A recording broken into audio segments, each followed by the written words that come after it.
本日ご紹介する車はトヨタの商用版のタウンエースです。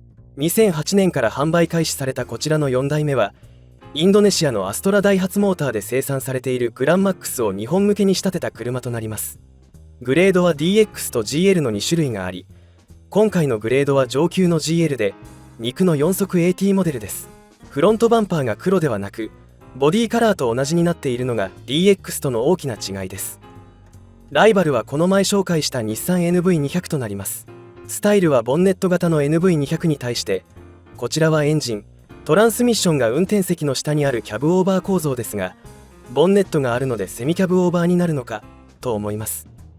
荷室の広さや使い勝手、運転しやすさなど NV200 と比べたり比べなかったりしながらいろいろ見ていきましょう。フロントマスクは正直何とも言えない独特なデザインです。先代の常用も視野に入れたタウンエースノアやワゴンのある NV200 と異なり、完全な商用車という顔です。ただしこちら全グレード LED ヘッドランプ標準装備です。 NV200 だとオプションでも選べないので、ここはナイスなポイントです。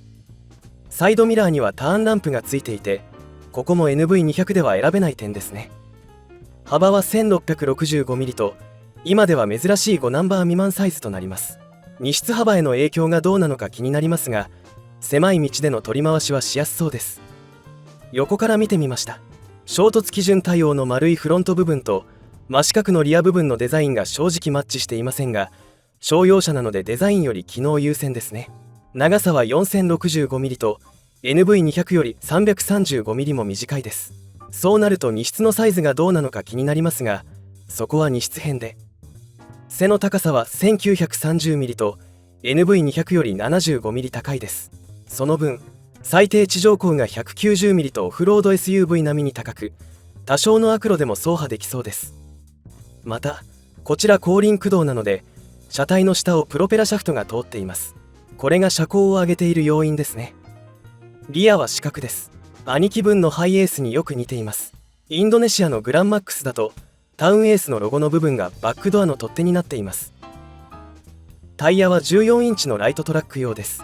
なかなかごついセンターキャップがついています。サスペンションはフロントがストラットでリアがトレーリングアーム式です。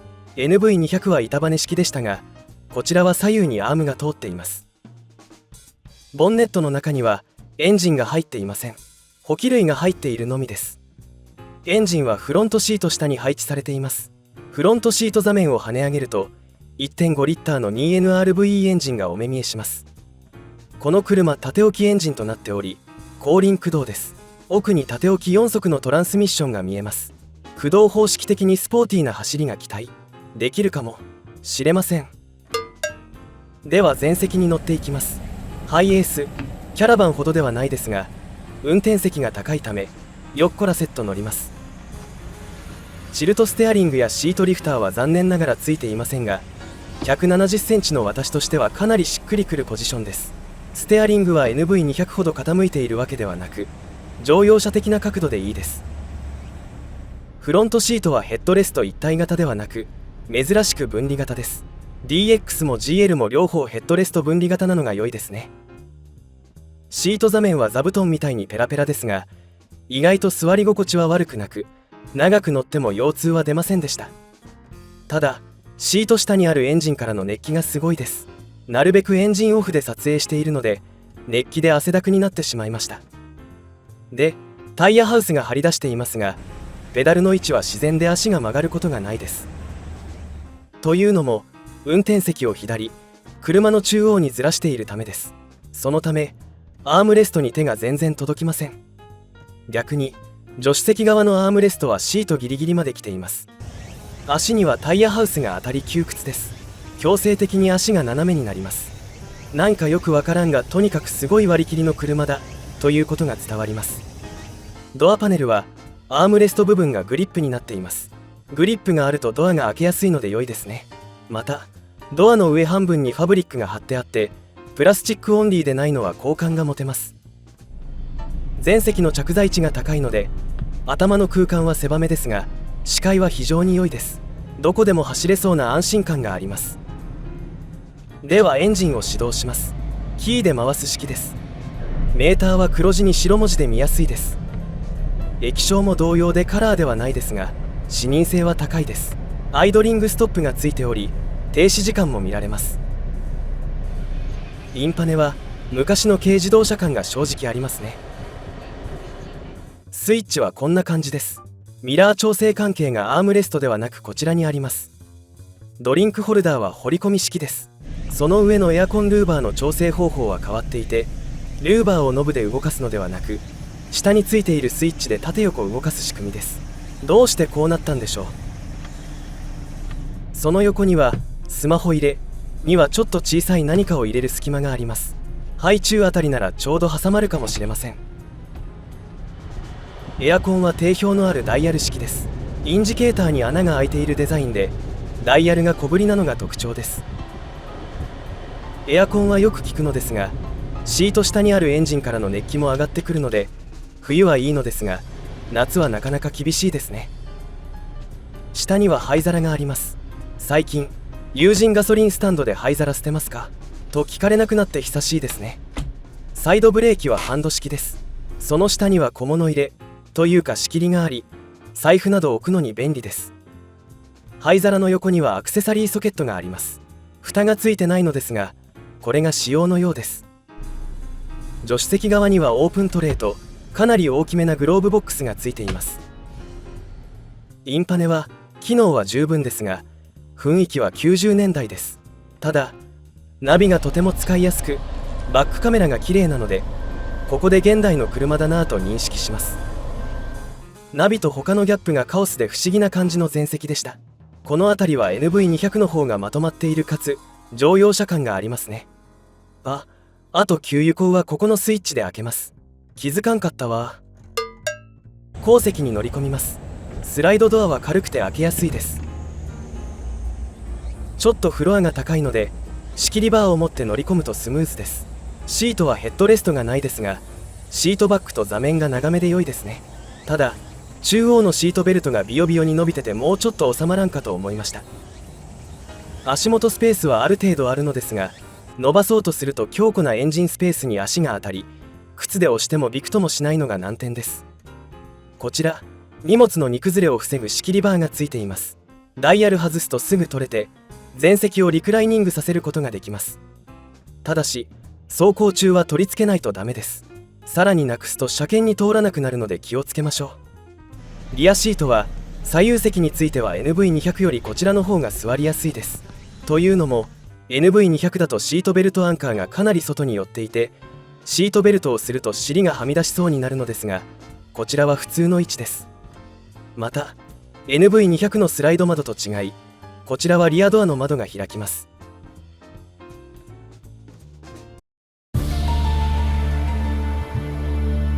これ以上開きませんでした。これだと NV200 のスライド窓とイーブンですね。標準装備なだけこちらの勝ちかもしれないですがもう少し開いてほしかったです。リアシートは質感広さは NV200 の勝ち、シートベルトアンカーの位置はタウンエースの勝ちです。なので引き分けですね。バックドアを開けます。軽めで開けやすいですね。荷室はカゴによる比較が無意味なくらい広いです。後席を折りたたみます。後席側のシートレバーを倒してシートバックを倒します。荷室側から倒せるようにしてほしかったです。続いてシート足のロックを解除します。その後シートを持ち上げて完了です。 NV200 だとこの後ルームセパレーターバーとリアシートをシートに格納されているバンドで固定するのですがこちらはそれがありません。ショックで倒れないか不安です。荷室の長さを見てみます。汗だくですがこの車前席に続いて床下にドライブシャフトが通っているためか荷室の床も厚いです。長さは NV200 より長いです。 NV200 だと170センチの私がまっすぐ寝ると頭がはみ出していましたがこちらだと余裕です。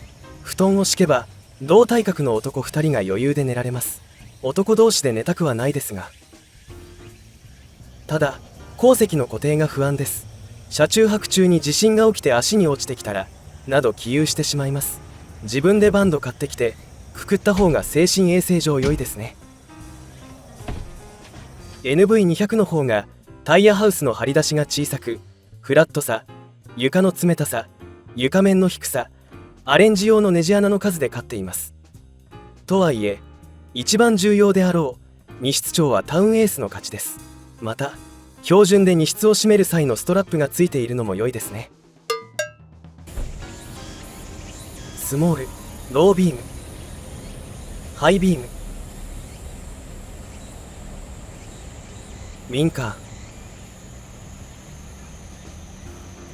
ハザード、スモール、ウィンカー、ハザード、ブレーキ、バックランプ、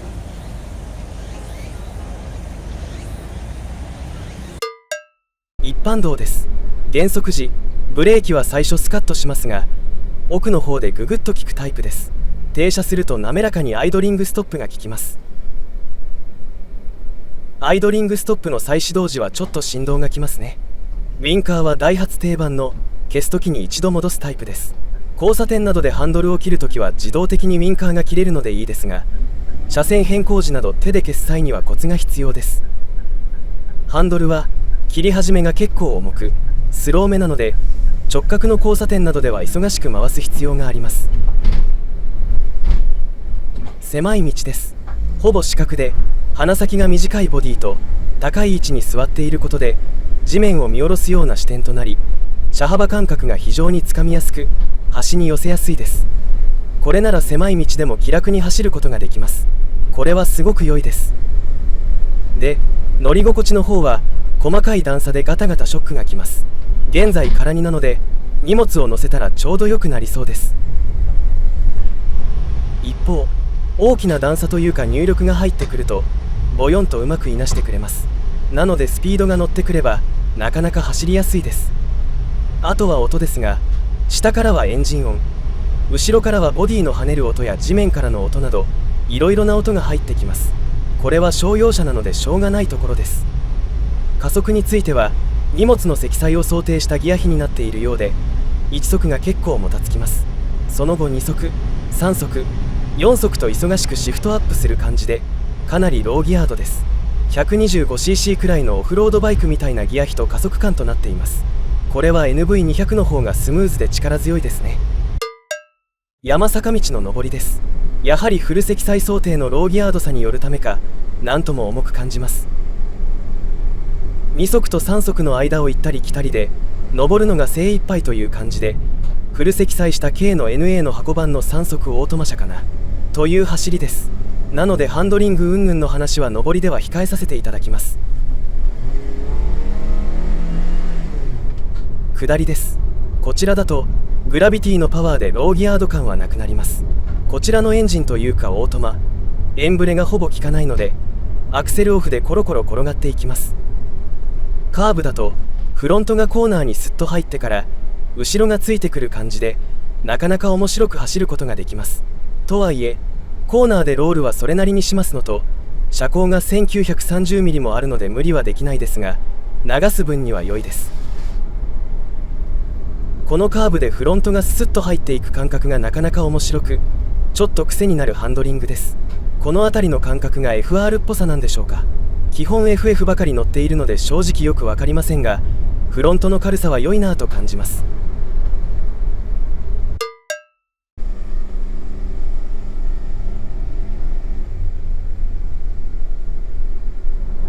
高速道路に合流します。ベタ踏みすると2速に落ちて加速が始まります。60キロから120キロ到達までどれくらいかかるか見てみましょう。80キロになるとベタ踏み状態でも3速にシフトアップします。その後じわじわとスピードが上がっていきます。約16秒で120キロへ到達しました。巡航モードに入るためアクセルを少し抜くと4速に入りますが、ちょっと踏み込んだり減速すると3速に入り、動力性能の余裕はない感じです。車線変更は一般道同様着座位置が高く視界が良いので非常にしやすいです。普通にハンドルを切っていくと不安な動きをすることもなく隣の車線へ移動してくれます。見切りや視界といった部分の良さは満点です。ただ道路の段差によってはハンドルにブルッと振動が来るのがちょっと怖いです。さらに直進安定性はそこそこですが、空荷のためか車が前後左右にボワボワと揺れる感じがします。